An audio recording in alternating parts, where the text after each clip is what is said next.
हिते मांखे ॿुधाईं त सखर में बिजली जी बहाली लाइ सेप्को चीफ जे ऑफिस आॾो एहतजाज कयो पियो वञे, जंहिं दौरान चक्रियूं थियूं आहिनि।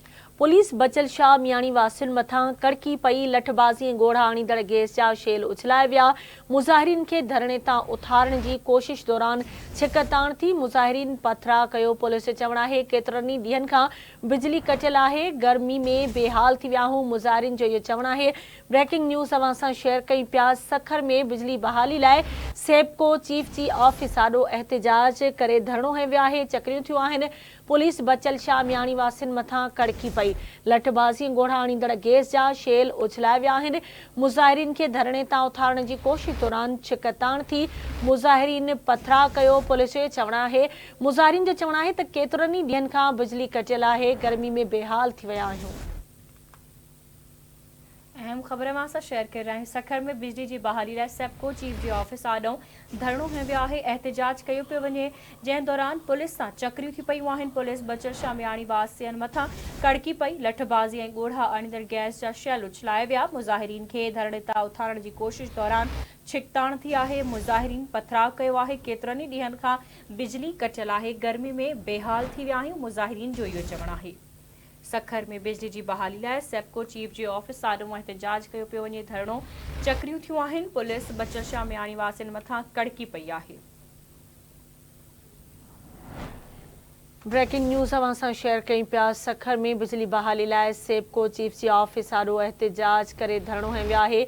तफ़सील मालूम कंदासीं आवाज़ जे रिपोर्टर मोरड़ो महर खां। जी मोरड़ो महर, कहिड़ा तफ़सील आहिनि, अपडेट कजो।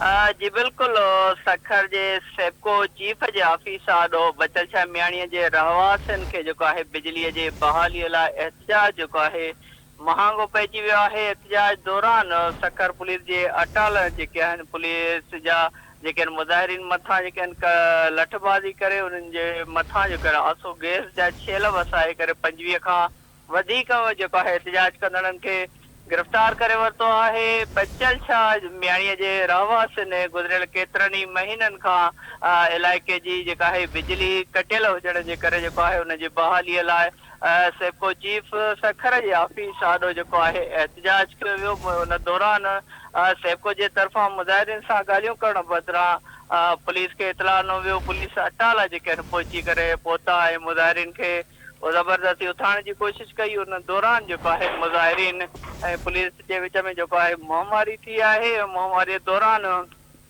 आलकारनि जे तरफ़ां लठबाज़ी कई वई ऐं आंसू गैस जा जेके आहिनि शेल बि वसाया विया। मुज़ाहिरीन खे छिड़विड़ करण जे लाइ उन दौरान 25 खां वधीक मुज़ाहिरीन खे गिरफ़्तार बि कयो वियो आहे। मुज़ाहिरीन इल्ज़ाम हयो आहे त हुन जी केतिरनि महीननि खां बिजली जेको आहे सेप्को जे तरफ़ां जेको आहे ज़बरदस्ती काटा कई वई। उनजे बहालीअ लाइ हुननि एहतजाज कयो, पर सेप्को जे तरफ़ां हुन सां ॻाल्हियूं करण जे बदिरां या उन्हनि खे ख़ातिरी करण जे बदिरां जेको आहे ज़बरदस्ती पुलिस घुराए लठबाज़ी बि कराई आहे।